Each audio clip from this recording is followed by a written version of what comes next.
In this video, we're going to be taking a look on pages Access 62 and 63, in which we're going to be modifying form controls. After watching this video, you should be able to modify control properties, define bound and unbound controls. Now, you have already made many modifications to form controls, such as changing the font color of labels and the size of text boxes. Labels and text boxes are the two most popular form controls. However, other common controls are listed on your screen, and it's also on page Access 63 on table C4. When you modify controls, you change their properties or their characteristics. All of the control characteristics you can modify are stored in the controls property sheet. So let's quickly take a look at some of the most common form controls. And of course, as we mentioned before, the two most common form controls are labels and text boxes. And we can see that, of course, labels are the most common unbound control, while text boxes is the most popular bound control. And of course, if you remember in our last video, as we took a look, that unbound controls do not contain information that's tied into a table. It does not contain data that's on there. As you see that, a label is used to provide consistent descriptive text as you navigate from record to record. The label is the most common type of unbound control and can be used as a hyperlink to another database object, external file, or a web page. So as you move from record to record, usually labels don't change. So it doesn't contain the data that moves over to your tables. While a text box, on the other hand, is the most common type of bound control, and it's used to display, edit, or enter data for each record from an underlying record source. But some other common form controls, we see here that we have the list box, and that displays a list of possible entries.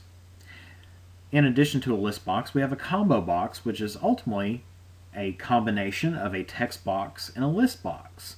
And it displays a list of possible data entries for a field, but it also provides a text box for an entry from the keyboard. Now that's really the difference between a list box and a combo box, is that the list box just has a list of the possible data entries, while the combo box actually allows you to type something in as well. That's on there. So the combo box is a combination list and text box, and all three of those are all bound controls. Now there's also what we have tab control, and tab control ultimately is the three-dimensional aspect of a form. So whenever you hit your tab key on your keyboard, where does the focus go to? What control does it go to next? Now that is an unbound control, and we'll be taking a look at tab controls later on. Some other bound controls that we do have is checkboxes, which are ultimately yes and no fields, and which if the box is checked, it's yes, and if it's not checked, it means no. There's toggle buttons as well, which pretty much does the same thing as a yes or no answer, which if the button is pressed, it means yes, and if it's not, it means no. There's also option buttons, which ultimately displays a choice for a field where it gives you some different choices, and you can choose which option you would like to have. And there's also an option group, which is on there as well, and it displays and organize choices as well. So usually the option button is there, and it's tied in with an option group. And also some other unbound controls that we have is a line and rectangle, which actually just draws lines, or they put rectangles on the form that divides them up or gives them a little bit of a better appearance. And then finally we have the command button, which is an easy way to initiate a command or to run a macro, which is really a small program that does something when you click on it. So let's go back to our Access database here, and we're still going to be working in the tours entry form here on there. And what we're going to do is that we're going to take a look on step 1 now on page Access 62. And it tells us that we want to click on, of course in our Home tab, we want to click on the Layout View button. Of course, that should be when you click on the top half of the View button in the Views group, that should take you to the Layout View.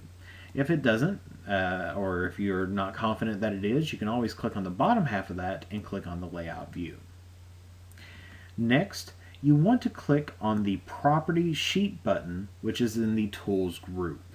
That's on there. So automatically, this is going to take us to the Design tab, and over here on the right-hand side, we want to click on the Property Sheet. Now this property sheet can be very confusing when you first look at it because it has a whole bunch of lines and a whole bunch of information that you're not familiar with. But we're going to show you little bits on how to change a few of these things as we go along. And of course this shows you all of the properties for the selected item, which right now the selected item that I have selected on here is this category family. But anytime you choose a different selection, it's going to show you the property sheet for that selected item. Of course, next it tells us that we're going to click the category combo box if it's not already selected. So make sure that you select the category combo box, which is the one that should have family in it. And then next we're going to make sure that we click the data tab in the property sheet. Now mine is already selected, and if yours is not selected, just make sure that you click on this data tab right over here. Next, what we're going to do is we want to click the default value box. And of course the default value is on the lower half on there, and it's right over this area here.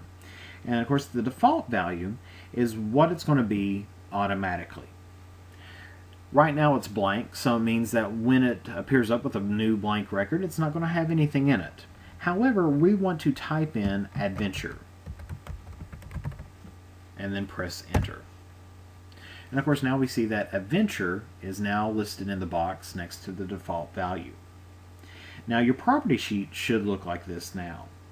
Access often helps you with the syntax or the rules of entering property values.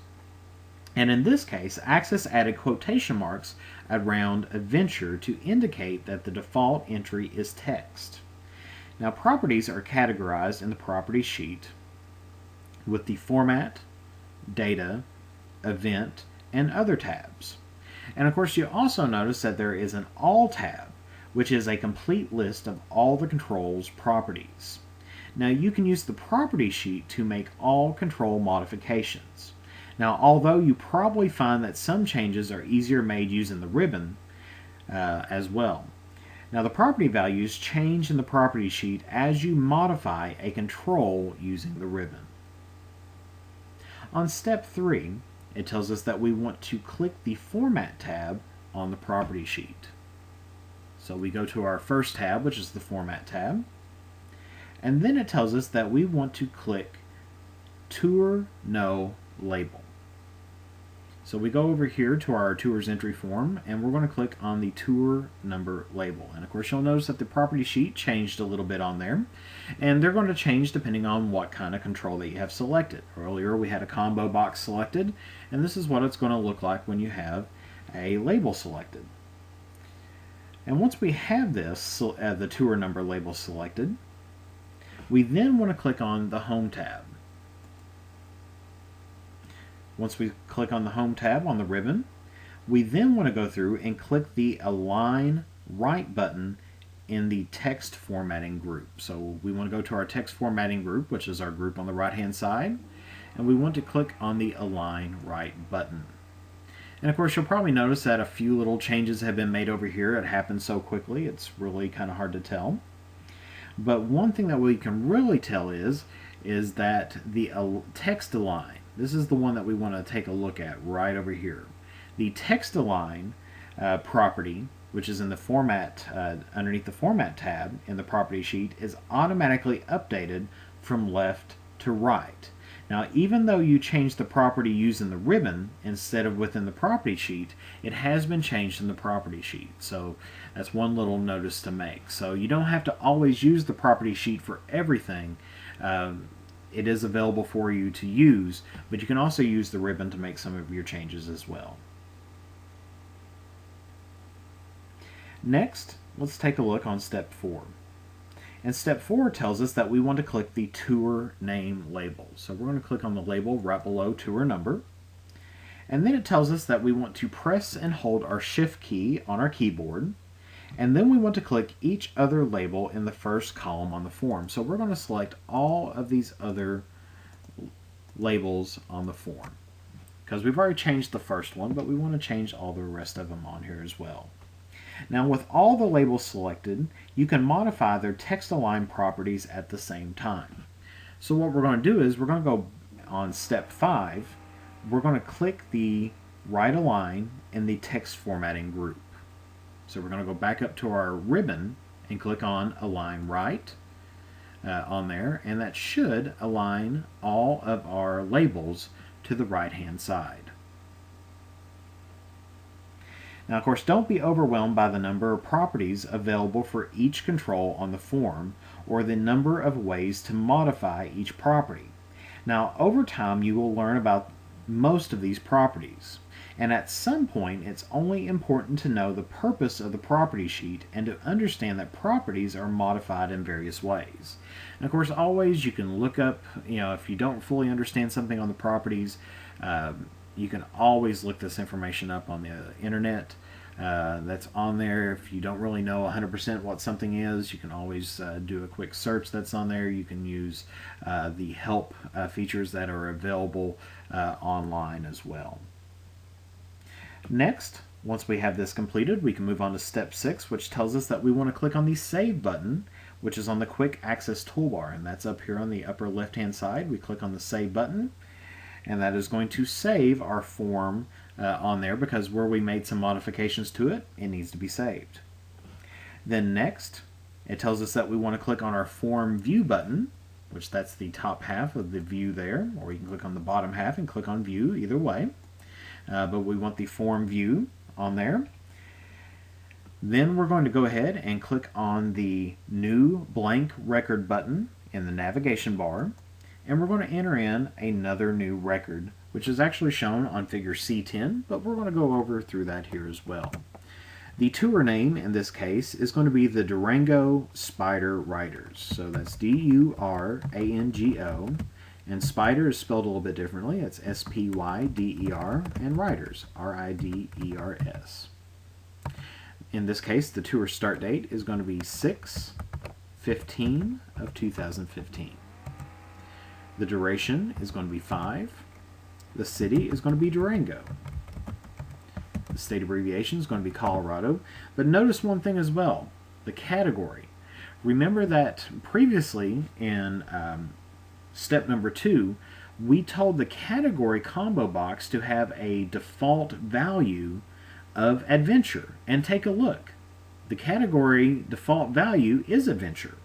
So we actually want to go ahead and change that. Now that just shows you that by default it's going to say adventure, but that does not mean that it has to stay adventure. And in this case we're going to change it to sports. And of course notice that the description changes automatically as well. And we're going to change the price to $1,200. And of course if you want to add in the $sign you may, and then of course put in the comma as well. There you go. Now, of course, for new records, we notice that the adventure is provided as the default value for the category combo box, which we just talked about that a second ago. But you can change it by typing a new value or selecting one from the list. Now, with the labels right aligned, they are much closer to the data in the text boxes that they describe, and a little bit easier to read, because sometimes if things are a little bit too far apart, your end user or the user of this form is going to have to try to track it across from the label to the text box, and sometimes that could lead to some tracking issues in which they're going to be putting the incorrect information in the incorrect text box.